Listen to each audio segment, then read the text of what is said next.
Nomor 11 ada soal UM-UGM tahun 2017. Di antara molekul berikut ini yang memiliki ikatan paling ionik adalah. Jadi di sini kita diminta untuk menganalisis manakah senyawa yang memiliki ikatan yang paling ionik. Nah, ingat adik-adik ya, di sini ada kata kunci ikatan ionik. Jadi ikatan ion itu adalah ikatan yang terbentuk antara unsur logam dengan non-logam. Nah, kemudian kita analisis di sini.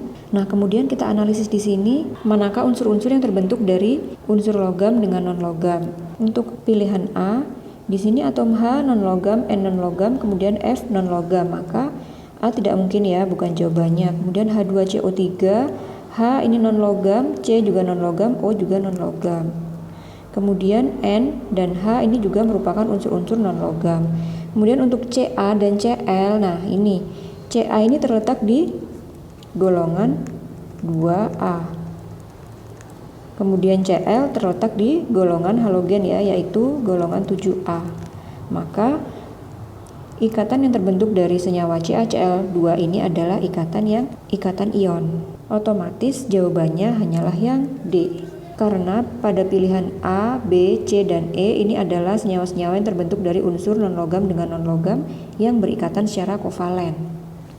Maka jawabannya adalah yang D.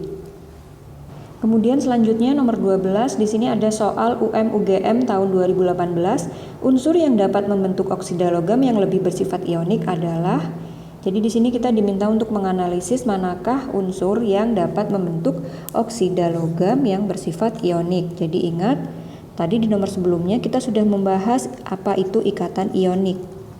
Jadi ikatan ionik itu adalah ikatan yang terbentuk antara logam dengan non-logam. Nah, di sini kita diminta untuk mencari manakah oksida logam yang dapat membentuk ikatan ionik. Oke, untuk menentukan manakah oksida logam yang bersifat ionik, kita analisis satu-satu. Untuk yang pilihan A, di sini ada unsur B dengan nomor atomnya 5, maka kita dapat menentukan konfigurasi elektronnya ya, 2, 3. Jadi B ini terletak di golongan 3A. Nah, dari sini kita bisa mengetahui atom B terletak di golongan 3A periode kedua, di mana atom B ini merupakan unsur metaloid atau unsur-unsur non-logam yang juga terdapat sifat-sifat kelogamannya. Jadi unsur-unsur yang memiliki sifat metaloid itu adalah unsur-unsur yang memiliki sifat baik sebagai logam maupun non-logam. Kemudian untuk yang atom C dengan nomor atom 6, berarti konfigurasi elektronnya 2, 4. Nah, ini digolongkan sebagai unsur non-logam. Kemudian yang C, Si, ini konfigurasi elektronnya 2, 8, 4. Terletak di golongan 4A, periode ketiga. Nah, ini termasuk unsur metaloid juga, sama seperti atom B. Jadi Si ini termasuk metaloid. Kemudian untuk Al ini 283. Nah, ini termasuk unsur golongan 3A periode ketiga, di mana Al ini termasuk logam.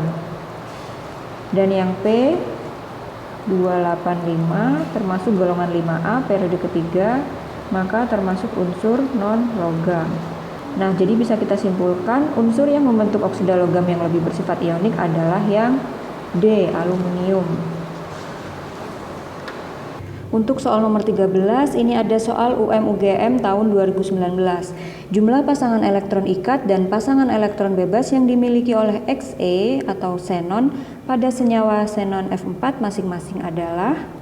Nah, untuk menentukan pasangan elektron ikatnya atau PeI, nah di sini sudah terlihat ya kalau Xe F4 ini berarti atomnya Xe sebagai atom pusat akan dikelilingi oleh 4 atom dari F atau fluorin.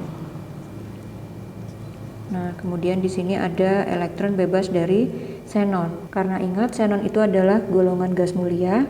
Golongan gas mulia itu memiliki elektron valensi sama dengan 8. Jadi kita bisa gambarkan gambarnya seperti ini, sehingga kita bisa simpulkan Xenon F4 ini memiliki pasangan elektron ikatannya sebanyak 4. Kemudian pasangan elektron bebasnya, jika sudah diketahui pasangan elektron ikatan atau rumus molekulnya, maka kita bisa menentukan PeB-nya dari rumus Ev atom pusat dikurangi PeI dibagi 2. Ev atom pusatnya adalah 8, PeI-nya itu adalah 4, kemudian dibagi 2 sama dengan 2. Nah ini ya, jadi PeB-nya adalah 2. Maka jawabannya adalah yang C, PeI-nya 4 dan PeB-nya sama dengan 2.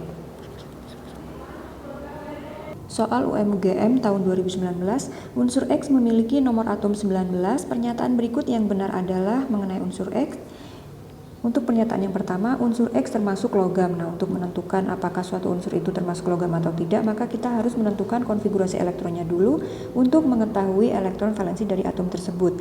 Jadi di sini ada atom X yang memiliki nomor atom 19, maka konfigurasi elektronnya adalah 2, 8, 8, 1. Nah, di sini elektron valensinya sama dengan 1, maka unsur ini termasuk unsur logam.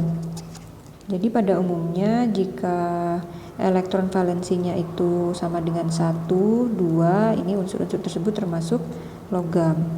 Jadi yang 3 itu sebagian ya. Sebagian ada yang bersifat logam, ada yang bersifat non logam.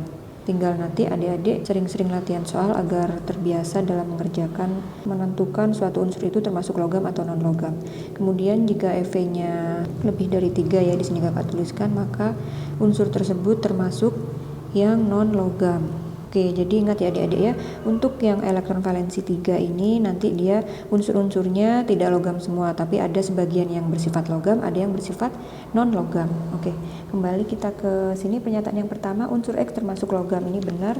Kemudian yang nomor 2, dapat membentuk ikatan molekuler atau kovalen. Nah, jadi kovalen itu adalah ikatan yang terbentuk dari unsur non logam dengan non logam. Jadi atom X tidak mungkin membentuk ikatan kovalen. Kemudian nomor 3, dapat membentuk oksida basa. Nah ini mungkin ya, karena atom X terletak di golongan 1A atau golongan alkali. Nah alkali ini artinya adalah basa, sehingga dapat membentuk oksida basa. Kemudian pernyataan yang keempat, bilangan oksidasi maksimumnya adalah plus 3. Oke, sekarang kita perhatikan di sini atom X memiliki 1 elektron valensi, sehingga bilangan oksidasi dari X ini itu adalah plus 1. Jadi nomor 4 adalah salah. Oke, maka dapat kita simpulkan pernyataan yang benar adalah pernyataan nomor 1 dan 3, sehingga jawabannya adalah yang B. Nomor 15, soal SIMA UI, ikatan jenis apakah yang terjadi antara BF3 dengan NH3 untuk membentuk suatu padatan dengan rumus BF3 dan NH3.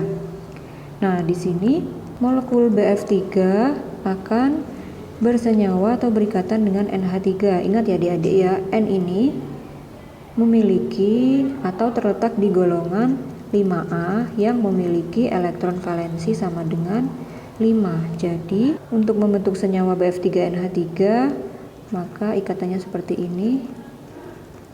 Nah, untuk atom B-nya ini memiliki elektron sebanyak 3. Nah, untuk unsur B ini terletak di golongan 3A ya adik-adik ya. Jadi elektron valensinya adalah ini terletak di golongan 3A, maka elektron valensinya adalah 3. Kemudian F ini golongan 7A, di mana atom F untuk mencapai kestabilan cenderung menangkap satu elektron menjadi ion negatif 1, sehingga di sini elektronnya plus 7 ya, karena dari golongan 7A. 1, 2, 3, 4, 5, 6, 7. 1, 2, 3, 4, 5, 6, 7. 1, 2, 3, 4, 5, 6, 7. Kemudian berikatan dengan NH3. Nah, N di sini elektronnya ada 5. Berarti kemudian PeI-nya ada 3. Berarti seperti ini 1, 2, 3, 4, 5. Nah, kemudian H elektronnya 1 seperti ini. Oke, kemudian jika berikatan maka akan menghasilkan senyawa. Ini elektron F. Di sini elektronnya B dan F. Nah, di sini atom N akan menyumbangkan 2 elektronnya untuk berikatan dengan B F3 seperti ini ya. Jadi di sini elektronnya B ya. Nah, oke, jadi strukturnya BF3 seperti ini. Kemudian jika direaksikan dengan NH3, nah NH3 ini memiliki satu pasangan elektron bebas yang belum digunakan, sehingga ini dua elektron ini atau PeB-nya ini dapat digunakan untuk bereaksi dengan BF3 di sini. Nah, seperti ini, sehingga menghasilkan ikatan kovalen koordinasi. Jadi nanti seperti ini ya adik-adik ya ikatannya. Nah, ini NH3 dengan BF3 terbentuk melalui ikatan kovalen koordinasi. Jadi kovalen koordinasi itu adalah jika unsur-unsur yang berikatan elektronnya hanya berasal dari satu unsur itu saja. Sehingga jawabannya adalah yang D.